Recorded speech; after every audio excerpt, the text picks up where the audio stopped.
7 perintah Caligula, Kaisar Romawi yang dikenal gila. Hai, kemarin aku udah bahas kisah hidupnya Caligula, yaitu Kaisar Romawi yang memimpin pada tahun 37 Masehi sampai 41 Masehi. Ya, dimana Caligula terkenal dengan kegilaan dan kekejamannya. Yang sebenarnya, di awal pemerintahan itu, Caligula malah dikenal dengan pemerintahannya yang sangat hebat. Caligula dikenal sebagai pemimpin yang transparan dan handal. Kebijakan-kebijakan yang dia buat dan keputusan-keputusan yang dia ambil dikenal sangat membantu masyarakat atau rakyat-rakyat kecil di sana, terutama yang berkaitan dengan anggaran kekaisaran. Dan karena hal inilah masyarakat menganggap kalau Caligula itu adalah harapan baru bagi kekaisaran Romawi. Ya, memang benar harapan baru sebelum tragedi itu terjadi. Ya, Caligula dianggap harapan baru karena kaisar sebelumnya itu cukup menyebalkan. Dalam tanda kutip, kaisar sebelumnya atau Tiberius itu nggak disukai rakyat karena dia dikenal pelit. Tapi seperti yang aku bilang, Caligula saat itu tiba-tiba berubah 180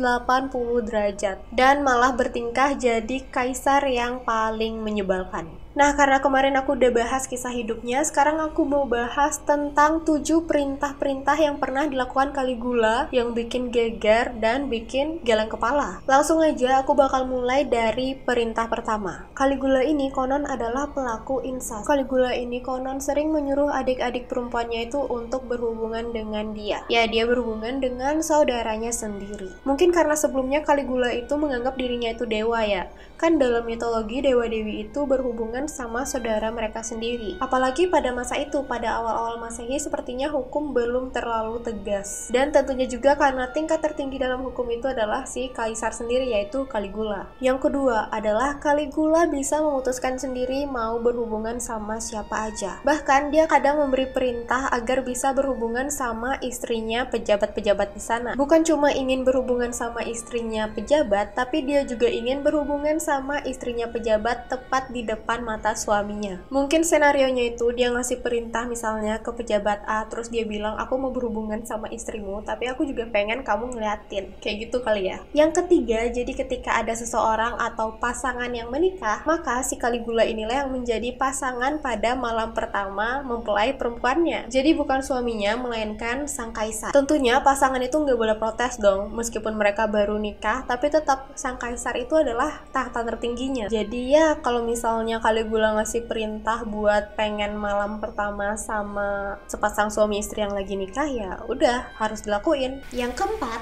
seperti yang aku bilang sebelumnya, bahwa di awal pemerintahan Caligula dia tuh emang bagus banget dalam mengelola keuangan. Cuma setelah insiden dia jatuh sakit dan mulai bertingkah aneh, dia malah sangat buruk dalam mengelola keuangan. Di video sebelumnya aku juga sempat bilang kalau Caligula itu membangun banyak patung-patung dirinya sendiri, dimana dalam pembangunan itu menggunakan uang rakyat, yaitu pajak rakyat tuh dibuat sangat tinggi sehingga bisa membayar bikin patung-patung dia yang super gede dan bisa dipuja oleh masyarakatnya. Menurut kalian perintah tadi udah nggak masuk akal nggak sih?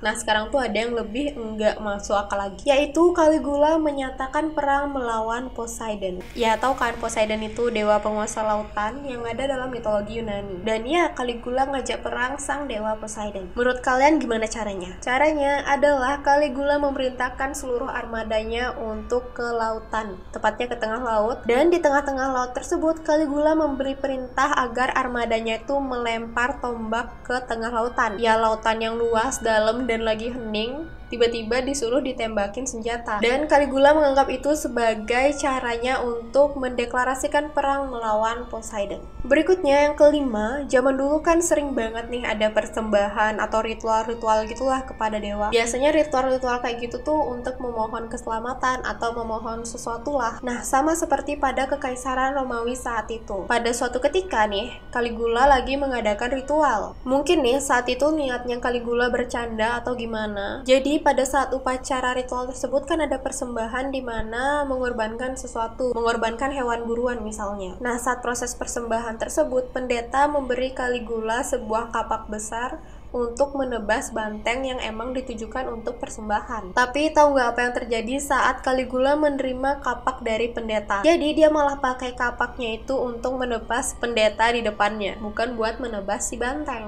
bercandaan yang jelek banget ya. Terakhir, yang ketujuh, yang paling dikenal adalah cerita tentang kuda kesayangannya Caligula. Jadi sang kaisar punya kuda kesayangan yang bernama Incitatus. Nah, sang kaisar tuh cinta banget sama kudanya ini. Sampai-sampai si kuda ini diberi jabatan sebagai senator pada pemerintahannya. Ya, kudanya dikasih jabatan kayak manusia. Mungkin disuruh ngelola keuangannya kaisar kali ya. Tapi nggak sampai di situ, selain dikasih jabatan layaknya manusia, si kuda ini juga dikasih rumah mewah dan pelayan. Ya, pelayan-pelayan ini bertugas untuk memandikan dan juga ngasih makan si kuda. Ngasih makannya apa? Nah, ngasih makannya juga lebih mewah lagi. Si kuda ini dikasih makanan oats. Oatsnya itu adalah oats yang bermutu tinggi. Dan gak cuma oats doang, tapi juga ditambahin sama gold flakes. Udah 11-12 nggak tuh makanannya sama si kaisar. Terus gak jarang juga Caligula ngajak kudanya atau nginvite kudanya ke dalam pesta-pesta kerajaan. Bahkan dia sendiri makan langsung barengan sama kudanya di pesta tersebut. Ya, karena perilaku-perilaku Caligula ini banyak banget yang bikin teori-teori tentang kok bisa sih Caligula bersikap seperti itu. Banyak yang bilang kalau Caligula ngelakuin hal-hal tersebut tuh sebenarnya ada sebabnya. Banyak juga yang bilang kalau itu ya emang karena dia lagi sakit atau efek setelah sakit. Nah, salah satu teori bilang kalau penyebab Caligula itu mengangkat kudanya sebagai pejabat adalah untuk menyindir para pejabat-pejabat yang kerja sama dia. Mungkin karena kerja pejabat-pejabatnya nggak becus gitu ya. Jadi sekalian aja kudanya disuruh menjabat. Menurut kalian gimana nih sama perilaku-perilaku sang kaisar Romawi pada saat itu? Bisa tulis di komen ya. Itu dia cerita kali ini, sampai jumpa di cerita berikutnya. Bye-bye!